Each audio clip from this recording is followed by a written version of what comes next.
А потім будемо говорити, нема міліції, міліція повинна... Слухай, йди звідси, ти прес-секретар, йди там секретарюй. Цей самий вже підмуркує, ходить, чого ти муркаєш? Давай вали туди, типу, і роби свою роботу. Іди вам написуй хуйові коменти. Що ти там напечеш? Типа цей самий, маєш ти гривень зарплати? Ти вон там пише ти, хто там кліпнув під столом. Не треба... Це було про сам факт інформування. Він може перебувати тільки за розпорядженням свого начальника, мера. На підставі чого громадський автотранспорт використовується шофером приватних осіб. Я сумніваюся в тому, що є розпорядження про те, що машина повинна стояти тоді, коли йде сесія. Це не зовсім, це є також питання правового поля. На підставі чого особа, яка перебуває на посаді шофера, використовує громадський автотранспорт Тернопільської міської ради в приватних цілях. Правильно? Цей автотранспорт заправляється за кошти громади міста Тернополя. Чому він? Цей навіть бензин спалює і амортизує автотранспорт, який фактично належить Тернополю.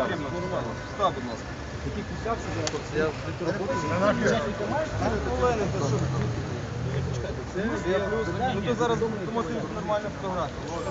Нам треба просто інформацію.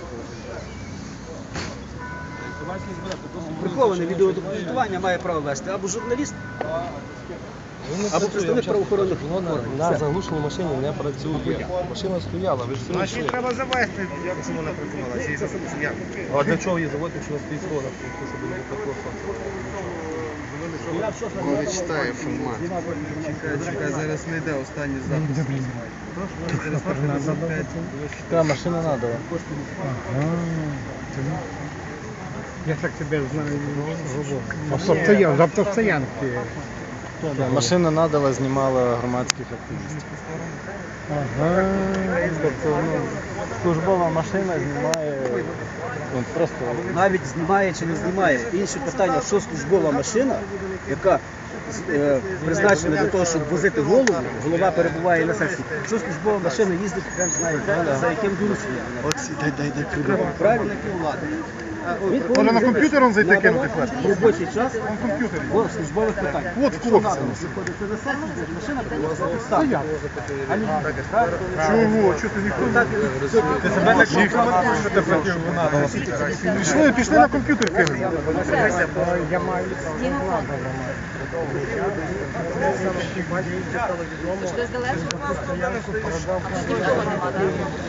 Знаєш, коли поставте другою комусь ти сам. Це учасники Майдану. Вийшов з машини, сказав, ті майданівці вже достали, краще б вони там згоріли. Це він навіть через вас сказав, так? На побратима. Я пройшов мімо, мені просто мої люди сказали ззаді, Ростик, почекай, от про тебе таке говорить. Що далі?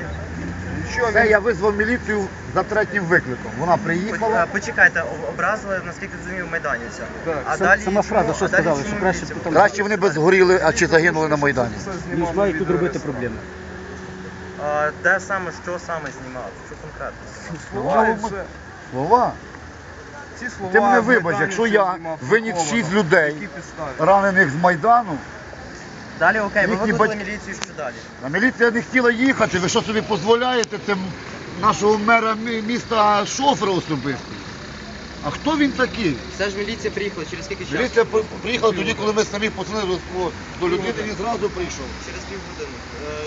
Що вимагається водія? Чому? Хай вода питає. Завтра питають в міліцію, і хай вони провіряють, чому мера міста шофери погрожують мої 12 сотні. Я думаю, що я тут закон. Як вас звати? Як вас звати? Я ну, Ви активіст. сотник,